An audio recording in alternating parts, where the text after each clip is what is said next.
একটু মাল দেখে নিয়ে বাবা, আমি আর কিছু কই না।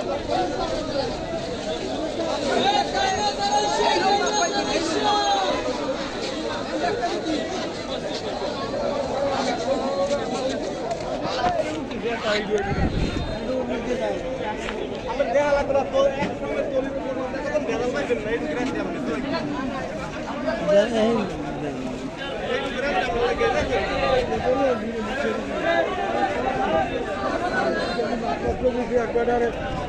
দেশি মাছ আসলে এখানে পর্যাপ্ত পরিমাণ। দর্শক, আমাদের বাজারে কিন্তু আসলে পর্যাপ্ত পরিমাণ দেশি মাছ পাওয়া যায়। দেশি চিংড়ি মাছ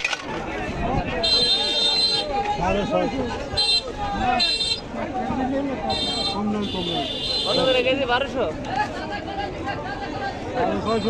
কত রাখবেন?